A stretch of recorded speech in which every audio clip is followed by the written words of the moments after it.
Good evening students. आज हामी यो तपाईँहरूलाई आज धेरै महत्त्वपूर्ण टपिक हामी पढ्न गइरहेछौँ। के हो त भन्दाखेरि 7 quality control QC tools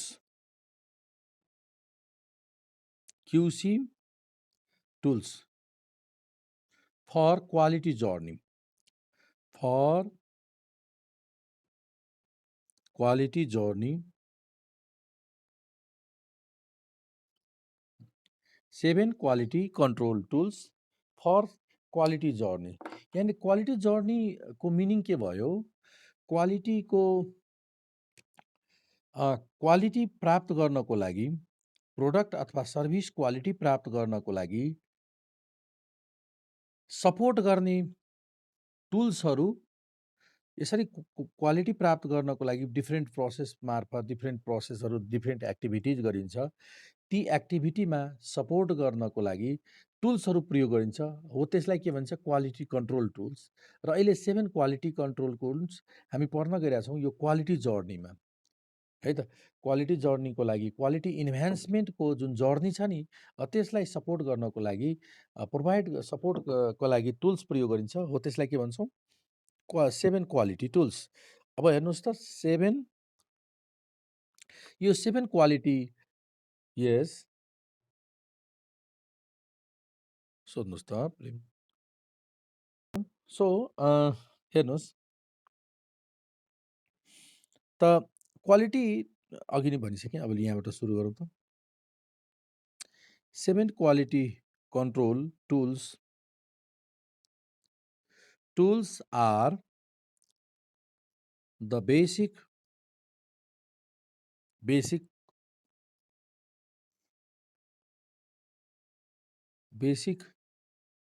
quality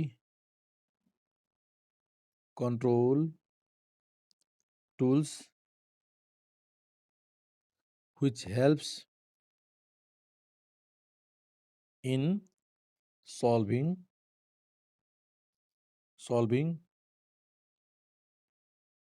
quality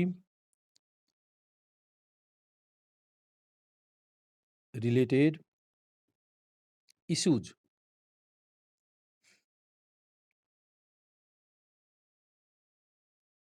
through।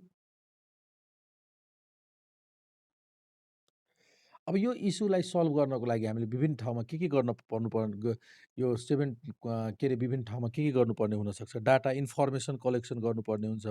Information जुन डाटा आइसकेको छ त्यसलाई एनालाइसिस गर्नुपर्ने हुन्छ। त्यो डाटा जुन आयो त्यसमा जुन डाटा भेरिएसनको कजेस छ, त्यो रुट कज आइडेन्टिफाई गर्नुपर्ने हुनसक्छ। त्यसपछि रिजल्ट्सहरू मेजर गर्नुपर्ने हुन्छ, क्याल्कुलेट गर्नुपर्ने हुन्छ। यी सम्पूर्ण कुराहरू क्वालिटी रिलेटेड इस्युसँग सम्बन्धित जति पनि क्रियाकलापहरू छन्, त्यस्तो समस्याहरूलाई सल्भ गर्नको लागि 7 क्वालिटी टुल्स एउटा बेसिक क्वालिटी कन्ट्रोल टुल्स हो। यसले यस्तो कुराहरू सल्भ गर्छ। त यो 7 क्वालिटी टुल्स एउटा बेसिक क्वालिटी कन्ट्रोल टुल्स हो, जसले के हेल्प गर्छ? क्वालिटी रिलेटेड जति पनि इस्यु छ त्यसलाई सल्भ गर्छ। त्यो के माध्यम के हो? कुनै बेला डाटा कलेक्सन गरेर त्यो क्वालिटी के अरे इस्युलाई सल्भ गर्छ। कुनै बेला डाटा एनालाइसिस गरेर रुट कजलाई आइडेन्टिफाई गरेर क्याल्कुलेसन, यी एक्टिभिटिजहरू गरेर तपाईँको क्वालिटी रिलेटेड इस्युजहरूलाई सल्भिङ गर्ने काम को टुल्सलाई नै के भनिन्छ भन्दाखेरि 7 क्वालिटी टुल्स भनिन्छ। 7वटा टुल्स छ, त्यही भएर 7 क्वालिटी टुल्स। जस्तै through data collection,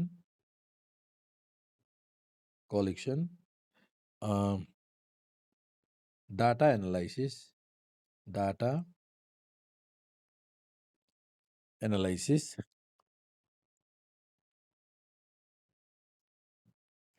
identification of root causes and measuring results,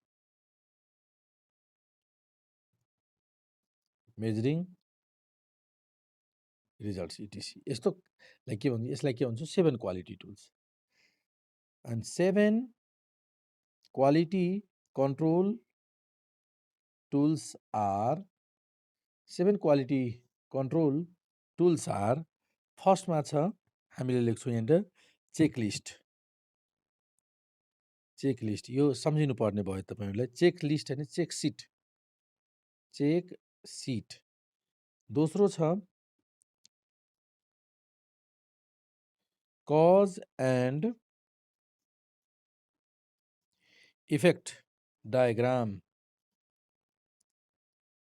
diagram जसलाई हामीले के भन्छौँ इसिकावा डायग्राम भन्छौँ यसलाई कज एन्ड इफेक्ट डायग्रामलाई यो पछि हामीले यसको बारेमा डिटेलमा अहिले कज एन्ड इफेक्ट डायग्राम नै जानु भेरियस नेमहरू कज एन्ड इफेक्ट डायग्रामलाई डिस्क्राइब गर्दा त्यति बेला सबै हामीले नोट गर्छौँ फ्लो चार्ट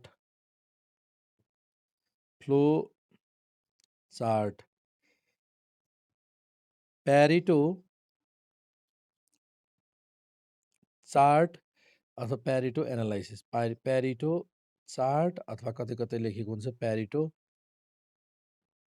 एनालाइसिस है नम्बर 5 कन्ट्रोल चार्ट जुन कन्ट्रोल चार्ट हामीले जुन कन्ट्रोल चार्ट पढिसक्यौँ डिफ्रेन्ट कन्ट्रोल चार्टहरू आर चार्ट अर्को कुन कुन प्रोसेस कन्ट्रोल चार्टमा average chart mean chart P chart NP chart सबै पढिसक्यौँ र यो कन्ट्रोल चार्ट त्यसै गरी 6मा छ स्क्याटर डायग्राम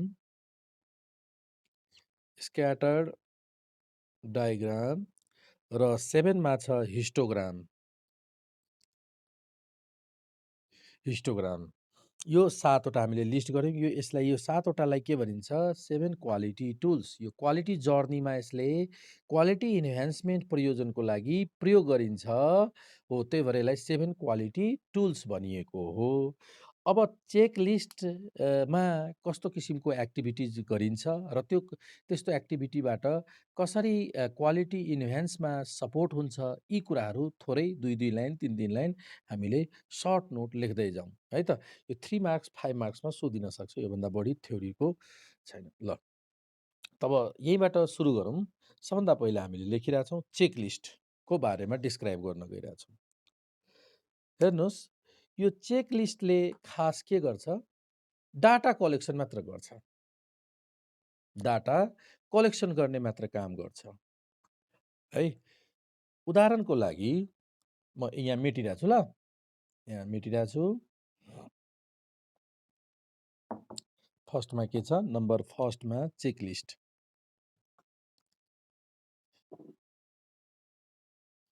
चेक सिट्स यो चेक सिट भन्नाले के हो त एउटा डकुमेन्ट हो सिम्पल डकुमेन्ट हो जुन डकुमेन्टमा के गरिन्छ डाटा रियल टाइमको डाटा कलेक्सन गर्ने गरिन्छ जति बेला डाटा जेनेरेट हुन्छ नि ठ्याक्कै त्यही जेनेरेटेड भएको डाटालाई कलेक्ट गरिन्छ रियल टाइममा जस्तै उदाहरणको लागि तपाईँले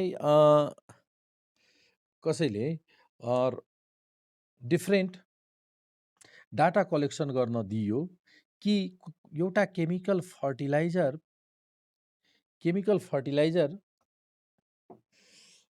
को इफेक्ट हामीले मेजर गर्नु छ यिल्ड अफ क्रपमा त हामीले के लेख्छौँ different amount of chemical fertiliser यहाँ लेख्छौँ र यिल्ड अफ क्रप कति भएको छ रेकर्ड गर्छौँ यसरी डाटा जुन रेकर्ड गऱ्यौँ यसलाई भन्छ चेक लिस्ट र कुनै पनि कजेज पत्ता लगाउनको लागि त्यसको इफेक्ट पत्ता लगाउनको लागि कजेज आइडेन्टिफिकेसनको लागि र कजको इफेक्ट पत्ता लगाउनको लागि स्टडी गर्नको लागि हामीलाई त डाटा त चाहिन्छ नि चेक सिट त चाहिन्छ हो यसरी चेक सिटमा त डाटा प्रेजेन्ट गरिन्छ र त्यो प्रेजेन्टले के गर्छ भन्दाखेरि कज इफेक्ट पत्ता लगाउन सक्छौँ है त त्यसको कन्सन्ट्रेसन त्यो कजेसको कन्सन्ट्रेसन डेन्सिटी पत्ता लगाउन सक्छौँ र त्यो डेन्सिटी यदि इन्फर्मेसन हामीसँग एभाइलेबल भयो भने हामीले के गर्छौँ त्यस्ता कजेसलाई विभिन्न म्यानेजरियल म्यानेजमेन्ट टुल्स प्रयोग गरेर कन्ट्रोल गर्छौँ चेक सिट नभएको भए इन्फर्मेसन नभएको भए डाटा नभएको भए हामीले डाटै थाहा छैन इन्फर्मेसनै छैन भने कजको इन्फर्मेसन थाहा छैन कुनले कस्तो इफेक्ट गर्छ यो कुरा थाहा छैन भने हामीले कन्ट्रोल गर्न सक्दैनौँ त्यही भएर क्वालिटी कन्ट्रोलमा चेक सिटको धेरै महत्त्वपूर्ण भूमिका छ। यसको मेन काम के हो? यसले के फाइन्ड गर्छ? How often are certain event or certain problem happening भन्नेको आन्सर यसले दिन्छ। अर्को म इक्जाम्पल भन्छु, जस्तै टाइपिङ गरिरहेको छौँ है, टाइपिङ एनालाइसिस गरिरहेको छौँ। एकजनाले टाइप गर्छ अथवा एकजनाले टाइप गरेको छ, त्यसको एनालाइसिस गर्छौँ। त हामीले के गर्छौँ? चेक सिट तयार गर्छौँ। लेटर मिसिङ लेटर कतिवटा उसले कति ठाउँमा मिसिङ गरे लेटर, थप कहिलेकाहीँ एक्स्ट्रा लेटरमा जस्तै एक्स्ट्रा लेटरमा हामीले गेम लेख्नु पर्नेमा कहिलेकाहीँ टाइप गर्दाखेरि गेम नलेखेर डबल ई लेखिदिन्छ, एक्स्ट्रा टाइप गरिदिन्छ लेटर। त त्यस्तो त्यस्तो लेटरहरू कतिवटा भएको छ। त्यसपछि रङ लेटर कतिवटा लेखिएको छ। यी कुराहरू डाटा एउटा लिस्टिङ गरिन्छ। के को लागि? स्टडी गरिरहेछौँ, टाइपिङ टेस्ट एनालाइसिस गर्न गइरहेछौँ, त्यसको लागि एउटा चेक सिट बनाउँछौँ। त यो चेक सिटबाट हामीलाई थाहा हुन्छ उसलाई चाहिँ कस्तो प्रकृतिको मिस्टेक धेरै हुँदो रहेछ भन्ने कुरो थाहा हुन्छ। है त, कस्तो किसिमको मिस्टेक धेरै हुँदो रहेछ भने थाहा हुन्छ। ती थाहा भइसकेपछि उसले के गर्छ? जुनमा धेरै मिस्टेक हुन्छ हो त्यसलाई उसले के गर्छ भन्दाखेरि विशेष ध्यानपूर्वक कन्ट्रोल गर्न खोज्छ र पछि कन्ट्रोल हुन्छ, हो कि नै? र उसलाई थाहा नै छैन मैले कुन टाइपको मिस्टेक धेरै मसँग हुन्छ भन्ने कुरो थाहा नै नभएपछि उसले त क्वालिटीलाई कन्ट्रोल गर्न सक्दैन, त्यो टाइपिङ एररलाई मिनिमाइज गर्न सक्दैन। सो चेक लिस्टको त्यो मानेमा धेरै महत्त्वपूर्ण छ। डाटा इन्फर्मेसन आइसकेपछि अनि हामीलाई विभिन्न तरिकाले कन्ट्रोल त्यो क्वालिटीलाई मेन्टेन गर्न सजिलो हुन्छ भन्ने उद्देश्यले चेक सिट पनि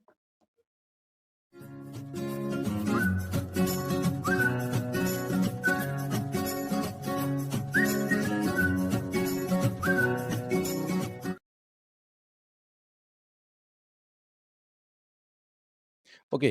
सो चेक सिटबाट पनि क्वालिटी इन्हान्समेन्टको चेक सिटले पनि क्वालिटी इन्हान्समेन्टमा क्वालिटी जर्नीमा सपोर्ट गर्छ। एउटा क्वालिटी कन्ट्रोल टुल्स नै हो यो। त्यसको बारेमा चेक सिटको बारेमा अब लेखौँ। यो एउटा it is a simple document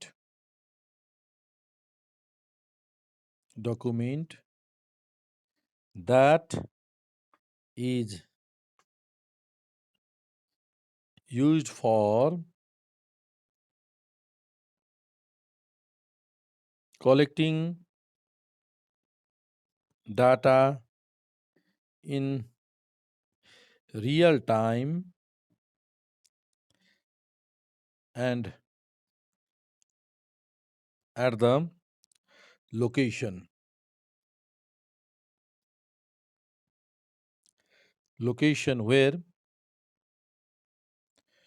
where data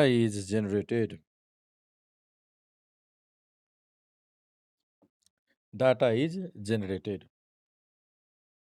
ल, अब यसको खास यसले के काउन्ट गर्छ?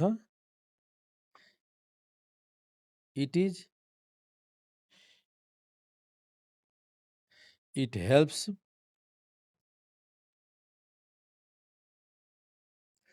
to know how often are certain events अथवा problems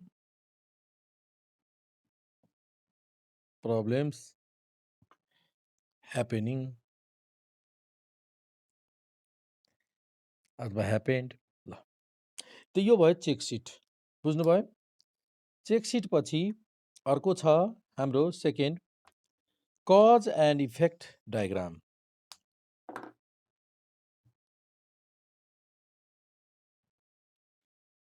second is cause and effect diagram. Cause and effect diagram। Okay, cause and effect डायग्राममा यसले के गर्छ भन्दाखेरि यसलाई भनिन्छ यसलाई हामीले यो इसिकावा डायग्राम हो। इसिकावाले डेभलप गरेको डायग्राम, यसलाई फिसबोन डायग्राम पनि भनिन्छ। It is also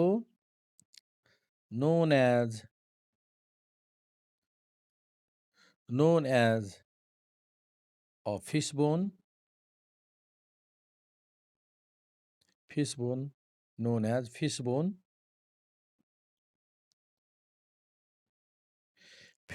diagram.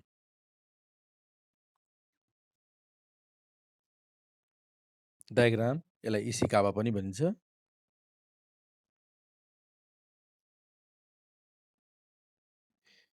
इसिकावा diagram पनि भनिन्छ। यसले खास के गर्छ भन्दाखेरि मेजर कजेज पत्ता लगाउँछ। मेजर कजेज मात्र होइन, सब कजेजको पनि अर्को डिभिजन कजेज यदि छ भने पत्ता लगाउँछ। यसले आइडेन्टिफाई गर्न हेल्प गर्छ, कजेज आइडेन्टिफाई गर्न हेल्प गर्छ। त किनभने यसको प्रिन्सिपल के छ, कुनै पनि इफेक्ट प्राप्त गर्नको लागि केही पोटेन्सियल कजेजहरू हुन्छन्। यसको प्रिन्सिपल के छ, कुनै पनि इफेक्ट प्राप्त गर्नको लागि कुनै क्वालिटीमा इफेक्ट है त, प्रोडक्ट क्वालिटीमा अथवा सर्भिस क्वालिटीमा कुनै क्वालिटीमा इफेक्ट प्राप्त गर्नको लागि अ नम्बर अफ कजेज हुन्छ, पोटेन्सियल कजेजहरू एक्ट गरिरहेको हुन्छ, डिफ्रेन्ट कजेजहरू एक्ट गरिरहेको हुन्छ। पोटेन्सियल कजेज त हुन्छ नै हुन्छ, त्यसमा पनि अझै सब कजेज पनि हुन्छ। जस्तै यो कजेज भयो, त्यसमा त्योभित्र पनि सब कजेजहरू हुन्छ, त्यसमा पनि ब्रान्चेसहरू कजेज हुन्छ, सानसाना कजेजहरू हुन्छ होइन। यो भित्र पनि सब कजेज हुन्छ, सब कजेजहरू हुन्छ, सब कजेजमा पनि अर्को डिफ्रेन्ट कजेजहरू यसरी हुन्छ, हो कि नै। त यो भयो मेन रुट कजेज, मेन कजेजमा पनि सब कजेजहरू यसरी हुन्छ भन्ने यसको प्रिन्सिपल छ, इसिकावाको प्रिन्सिपल हो है। कुनै पनि डिफ्रेन्ट कजेज, यो सबै भयो कजेज, यो रुट कजेज भए, मेन कजेज भए, यो सब कजेजहरू भए, ब्रान्च कजेजहरू भए, र यो कजेजले गर्दा इफेक्ट पर्छ प्रोडक्टमा, प्रोडक्ट क्वालिटी के अरे प्रोडक्टको क्वालिटीमा, सर्भिसको क्वालिटीमा भन्ने प्रिन्सिपलमा आधारित छ, इसिकावाले भनेको छ। यो फिस बोन जस्तो देखिरहेछौँ, फिसको बोन जस्तो, माछाको बोन जस्तो देखिरहेछ, त्यही भएर यसलाई फिस बोन डायग्राम पनि भन्ने गरिन्छ है त। त यसको लेख्दै पनि जाउँ त एउटा। यसले के गर्छ भन्दाखेरि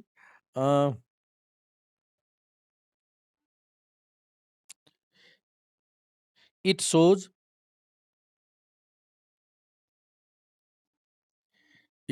the causes and effect of a certain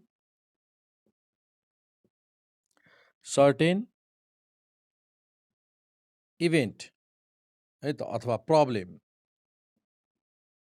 certain प्रब्लमको causes यसले रुट कजेज पत्ता लगाउँछ। अर्थात् यसले एकैछिन है,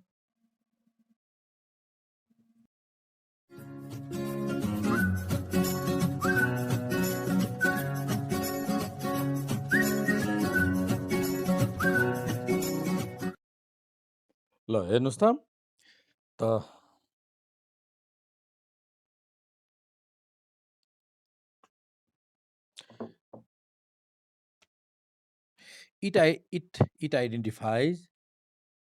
it identifies major causes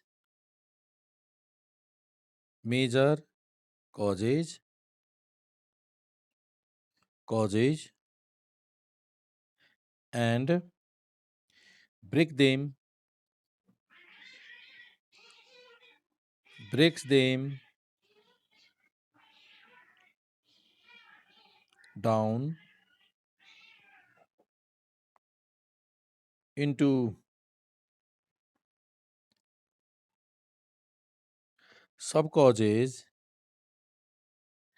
and further subdivision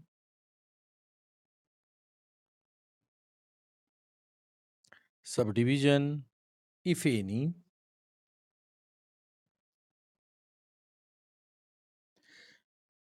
यसरी हामीले मेजर कजेज, सब कजेजहरू पत्ता लगाइसकेपछि यसबाट के एडभान्टेज हुन्छ भन्दाखेरि हामीले defect quality potential causes identify गरेर डिफेक्ट हुनबाट प्रिभेन्ट हुन्छ, बचाउन सक्छौँ।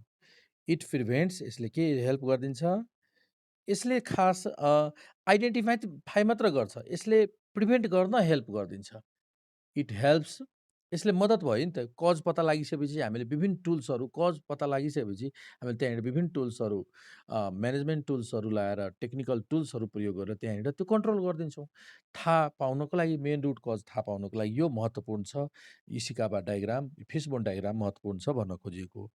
त यसको हेल्पले के गर्छौँ? इट हेल्प्स टु प्रिभेन्ट, यसरी हेर्दा त prevent quality defect,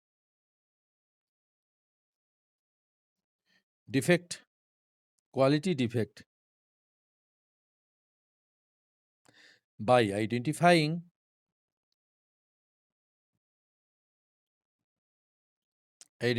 potential causes.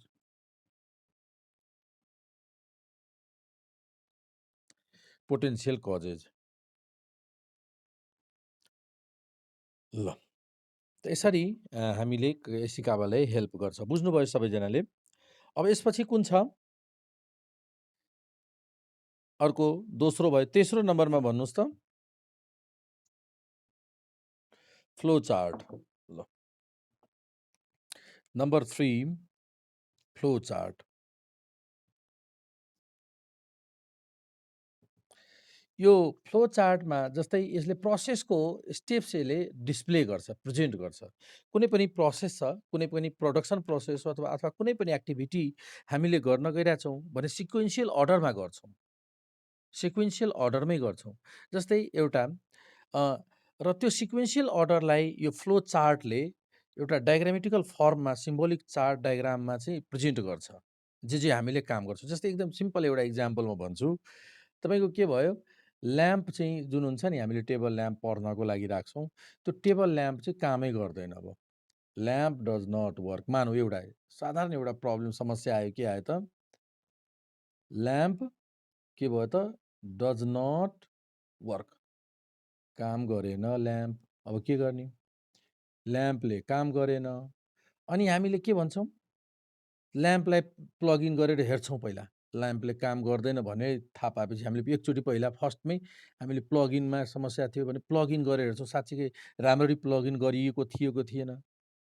त ल्याम्प काम गरेन भने एकचोटि राम्ररी प्लग इन गर्छौँ। Lamp plugged in, plugged in गरिएको छ कि छैन एकचोटि चेक गर्छौँ हामी।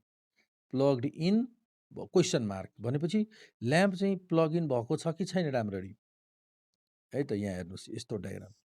यो भयो प्रोसेस। यो के गर्यौँ? प्रोसेसिङ गर्यौँ। यहाँभित्र हामीले के गर्यौँ? प्रोसेसिङ गर्यौँ कि ल्याम्प प्लग इन भएको छ कि छैन, यसरी एक्टिभिटी गर्यौँ, हेऱ्यौँ कि त प्लग इन यस हुन्छ कि त नो हुन्छ, प्लग इन भएको हुन्छ अथवा भएको हुँदैन। यदि भएको छैन भने समस्या समाधान भयो। हामीले के गरिदिन्छौँ? प्लग इन गरिदिन्छौँ, बल्ब काम गर्न थाल्छ, प्लग इन गरिदिन्छौँ, हो नि। हेर्नुहोस्, यो डायग्राम छ। हेर्नु, पहिला यो कुनै पनि एक्टिभिटी गर्न जाँदा एउटा सिस्टमेटिक वेमा हामीले गर्छौँ। त्यो सिस्टमेटिक वेलाई हामीले के गर्छौँ? यसरी डायग्राममा लेख्यौँ भने यसलाई नै भन्छ फ्लो चार्ट। सिम्पल कुनै पनि काम गर्छौँ। त प्रोडक्सन प्रोसेसहरूमा पनि तपाईँको फर्स्ट स्टेप के गर्ने? र मेटेरियल कहाँबाट ल्याउने, र मेटेरियल आइसकेपछि कुन ठाउँमा राख्ने, र मेटेरियल आइसकेपछि त्यसको क्वालिटी चेक टेस्ट गर्नको लागि कुन ठाउँमा पठाउने, क्वालिटी टेस्ट भइसकेपछि त्यसबाट वेस्ट मेटेरियलहरू छुट्याउने, वेस्ट मेटेरियल छुट्याइसकेपछि त्यो क्वालिटी मेटेरियल प्रोसेसिङ गर्ने। यस्ता कुराहरू स्टेप वाइज हुन्छ, है त। त यो स्टेप्सलाई के गरिन्छ? एउटा डायग्रामको रूपमा देखाइन्छ, प्रेजेन्ट गरिन्छ, जसलाई के भन्छ? Flow chart. त यो कम्प्लिट गरौँ। प्लग इन गऱ्यौँ। प्लग इन यदि गरेको छैन भने हामीले प्लग इन गर्छौँ, समस्या समाधान हुन्छ। प्लग इन ल्याम्प, ल्याम्पलाई प्लग इन गर्छौँ, सक्यो, समाधान भयो, सिम्पल। तर प्लग इन गरेको छौँ, प्लग इन अलरेडी नै गरिसकेका छौँ, तैपनि बलेको छैन भनेपछि अब के गर्ने त? Plug in yes, plug in गरेको छौँ, प्लग इन राम्ररी गरेको छौँ। त हामीले के भन्छौँ? ओके, प्लग इन गरेको छ ल्याम्प, बलेन, यसको मतलब बल्ब फ्युज भएको छ कि, बल्ब बर्न आउट भएको छ कि भने पनि अब यो पनि क्वेसन गर्छौँ। बल्ब, हेर्नुहोस्, अर्को स्टेप के हुनसक्छ? हामीले कहाँ के सोध्छौँ? Bulb burn out, burned out question, बिग्रियो, फ्युज भएको छ कि छैन बल्ब, बर्नआउट भएको छ कि? अब यदि बर्नआउट भइसकेको छ भने यदि एस छ भने अब के गर्ने? उपाय नै छैन। बल्बलाई रिप्लेस गर्ने। ल्याम्प ठिक छ, बल्बलाई फेरिदिने। के गर्ने? Replace bulb. रिप्लेस बल्ब गर्छौँ। अब भन्छु बल्ब ठिक छ, फेरि हामीले टेस्ट गऱ्यौँ बल्बलाई, बल्ब त बलिरहेछ अर्को ठाउँमा त। यदि बल्ब बर्नआउट त नो, बर्नआउट छैन। त्यसो भए के गर्ने? बल्ब ठिक छ भनेपछि ल्याम्पमै समस्या छ। त्यसो भए के गर्ने? कि त नयाँ ल्याम्प किन्ने, कि त ल्याम्पलाई सर्भिस गर्ने, कि रिपेयर गर्ने। हो कि दुईवटा मध्ये एउटा। के गर्ने? अब के गर्छौँ हामीले? यसको डिसिजन गर्छौँ। के गर्छौँ अब हामीले? प्रोसेसिङ यो गर्यो। अब गर्ने के? एक्सन के गर्ने? यसको इफेक्ट एक्सन के गर्ने? त बाई न्यू ल्याम्प अथवा रिपेयर गर्छौँ। हो कि नै? त यो जुन प्रोसेस हुन्छ, यो प्रोसेसलाई हामीले यसरी डायग्रामको रूपमा लेख्यौँ र यसलाई नै के भन्छौँ? हामीले यहाँ फ्लो चार्ट भन्छौँ। त हरेक ठाउँमा, हरेक हरेक प्रोसेसमा यसरी फ्लो चार्ट देखाइएको हुन्छ। हामी कुनै पनि यो अफिसमा गयो, सर्भिस दिने हो, अफिसमा गयो भने ठुलो बोर्डमै चाहिँ लेखिरहेको हुन्छ। कोठा नम्बर यतिमा यो काम, त्यसपछि यसमा जानुहोस्, त्यसपछि यसमा जानुहोस्, त्यसपछि यसमा जानुहोस्। कुनै एउटा फ्लो चार्ट बनाइएको हुन्छ र त्यो फ्लो चार्टबाट हामीलाई कसैलाई सोध्नु पर्दैन, आफै त्यो हिसाबले त्यो प्रोसेस फलो गरेपछि काम हुन्छ। प्रोसेस कम्प्लिट हुन्छ, रिजल्ट पाउँछौँ। त यो भयो फ्लो चार्ट। त फ्लो चार्टले पनि हामीलाई क्वालिटी इन्हान्समेन्टमा मद्दत गर्छ। त अब फ्लो चार्ट इज, यसको बारेमा लेखौँ। A flow chart is a type of symbolic diagram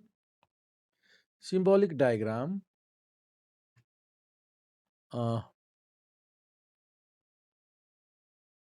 symbolic diagram that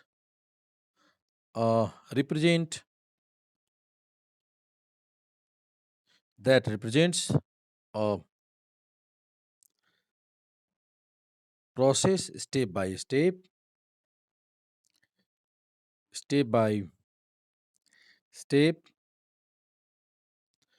with the help of various kind of boxes and shapes.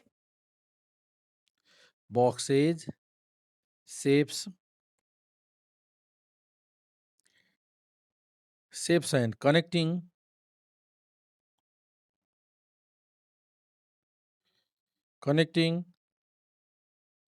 these with arrows, यस्तो हुन्छ।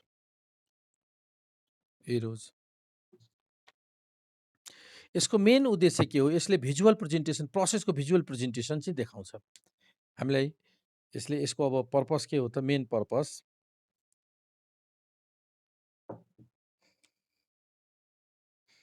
म तपाईँहरूलाई यहाँ पोइन्ट वाइज लेखिदिन्छु। तपाईँहरूले प्याराग्राफमा सोधेको छ, सर्ट नोट सोधिन्छ भने सर्ट नोटमा प्याराग्राफमा लेख्नु होला। यसको मेन पर्पस चाहिँ, यसले कहाँ के सपोर्ट गरिदिन्छ? पर्पसेज यसको, it gives a visual representation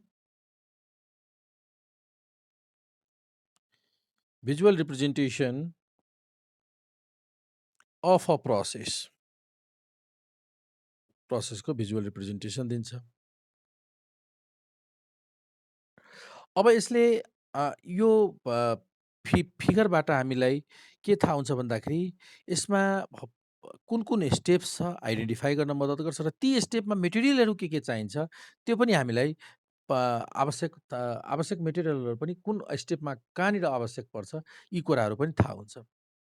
जसले गर्दा हामीले छिटो एनालाइसिस गर्न सक्छौँ, छिटो डिसिजनमा पुग्न सक्छौँ।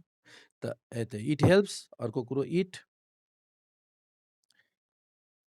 Helps to identify the steps and material needed for the process. अर्को कुरो यसले it helps in quickly analyzing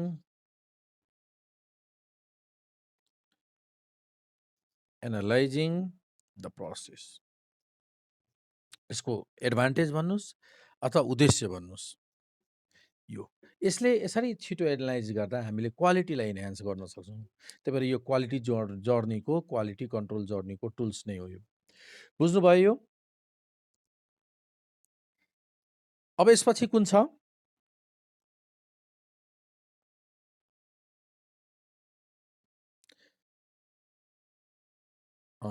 Pareto chart मेटिदिउँ यो नोट गरिसक्नु भयो?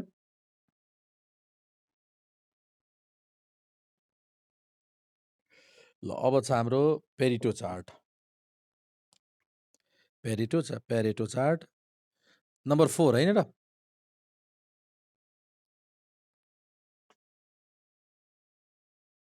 पेरिटो चार्ट अथवा पेरिटो एनालाइसिस। पेरिटो चार्ट अथवा पेरिटो एनालाइसिस पनि कतै कतै लेखेको हुन्छ। ल हेर्नुहोस्, पेरिटो चार्ट अथवा पेरिटो एनालाइसिस पेरिटो चार्टद्वारा एनालाइसिस गर्ने गरिन्छ। सिम्पल बार डायग्रामको चार्ट हुन्छ यो, ठुलो होइन। बार डायग्रामको चार्ट हो यो पेरिटो चार्ट। र यसले के गर्छ भन्दाखेरि पेरिटो चार्टको मेन प्रिन्सिपल के छ भन्दाखेरि पेरिटो चार्टको मेन म बेसिक प्रिन्सिपल भनिदिन्छु है। उसले के एजुम गरेर यो पेरिटो चार्ट स्टडी गर्न भनेको छ, most effect comes from relative few causes, few fundamental causes. Quantitative हिसाबले भन्नु पर्यो भने 80% of the problem come from 20% of the significant causes. यसले यो आइडिया दिएको छ। भनेपछि फर्स्टमा यसको सिग्निफिकेन्ट कजेज पत्ता लगाउँ। कसरी? त कजेजहरूको बार डायग्राम चार्ट प्रयोग गरेर। यो प्रिन्सिपलमा यो वर्क गर्छ। भनेपछि कजेज मानौँ 100%, 100वटा कज छ भने 100वटा कज हेर्ने होइन, 100वटा कजलाई बार डायग्राममा प्लट गर्ने। त्यसमा मेजर कज कुन कुन छन्, फन्डामेन्टल कज कुन कुन हो, त्यो फन्डामेन्टल कज धेरै हुँदैन। 100%मा 20% मात्र हुन्छ। जुन 20%ले कति 80% प्रब्लम क्रिएट गरिरहेको हुन्छ क्वालिटीमा है भन्ने एजुमबाट यो 20% छुट्याउँछौँ पेरिटो चार्टबाट। त्यो 20% कजेस कुन हुनु त्यो लिस्ट गर्छौँ। र त्यति 20% अब यसले त लिस्ट गरेर मात्र देखाउँछ। यो 20% मेन कजेज हुन् जसको इफेक्ट 80% छ, जसले 80% प्रब्लम क्वालिटीमा दिइरहेछ, समस्या दिइरहेछ। यी कुरा यसले प्रेजेन्ट गरेर देखाउँछ हामीलाई डायग्रामबाट। अनि त्यस्ता 20%लाई पहिलो हामीले के गरिदिन्छौँ, क्वालिटी। त्यस्तो 20%को कजेज छ, त्यो कजेजलाई हामीले आइडेन्टिफाई गरेर कन्ट्रोल गरिदिन्छौँ। जसले गर्दा के भयो, 20%लाई मात्र हामीले 100% कजेजलाई हेरेनौँ, हामीले 20% कजेजलाई मात्र कन्ट्रोल गऱ्यौँ त उतातिर प्रब्लम 80% सल्भ भइसक्छ है त। त्यो प्रिन्सिपलबाट यो काम गर्छ पेरिटो चार्ट। त यसले डिस्प्ले गरिदिन्छ त्यही 20%। त सबभन्दा पहिला पेरिटो प्रिन्सिपल सजेस्ट द्याट, फर्स्टमा the Pareto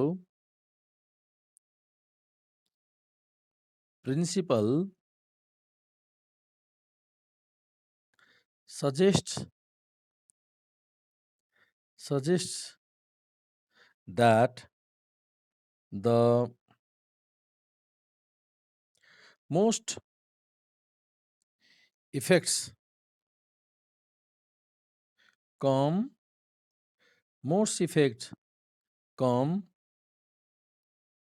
from a relative of few causes. क्वान्टिटिभली भनेको यसलाई क्वान्टिटी तरिकाले भन्यो भने quantitatively, 80% of problems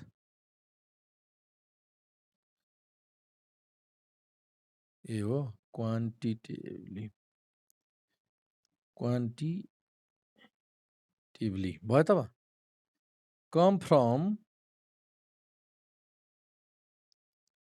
20% of the significant causes. यो प्रिन्सिपलमा आधारित काम गर्छ। यो खास के हो त भन्दाखेरि यसले क्रिएटिभ एउटा यसले के गर्छ भन्दाखेरि यसको खास के हो, यो बार चार्ट हो जसले एक्सन्सहरूको प्रायोरिटाइज गरेर दिने गर्छ, डिसेन्डिङ अर्डरमा दिने गर्छ।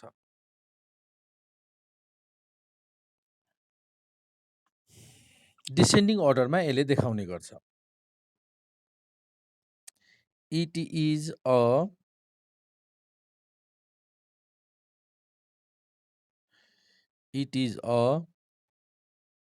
bar charts that helps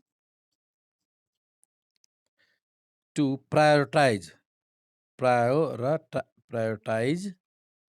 actions by arranging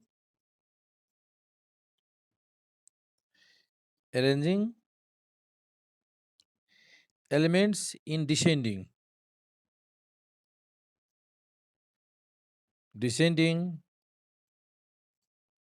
order of occurrence. अब तपाईहरुले यसको यसरी विशेष काम कसरी गर्छ यो त मैले बेसिक प्रिन्सिपल लेखिदिएँ, जति एक्जाममा चाहिन्छ त्यति मात्र लेखिदिएँ। यसले डिटेलमा कसरी काम गर्छ, वर्क गर्छ, एउटा इक्जाम्पल सहित हेर्नको लागि तपाईहरुले अब इन्टरनेट लिनु होला, त्यहाँ गुगलमा सर्च गर्नु होला, प्यारेटो चार्ट कसरी प्रयोग गरिएको हुन्छ तपाईले क्लियरली देख्नुहुन्छ। मेन जिस्ट मैले लेखिदिएको हैन। अब यसको मेन काम के हो त, creative way of looking a cause of problem. यो खास creative way of it is a Pareto analysis,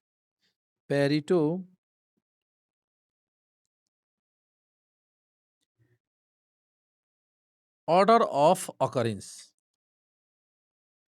Pareto analysis is a creative way of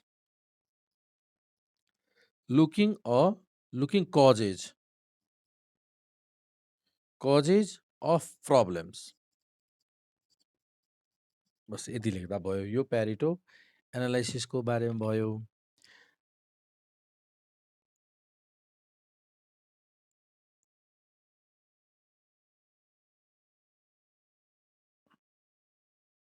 यसले खास के गर्छ, इम्पोर्टेन्ट कजेसलाई छुट्याइदिन्छ नन इम्पोर्टेन्ट कजेसबाट है त।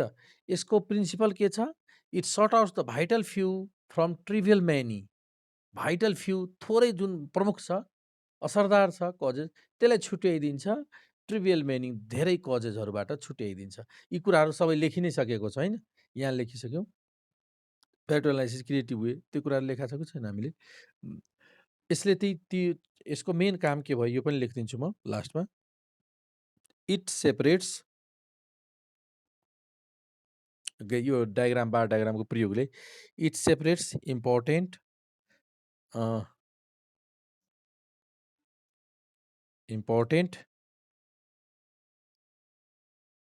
few causes from non-important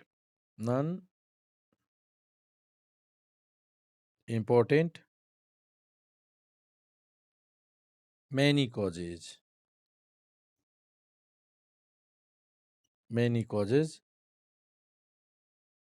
contributing to a problem.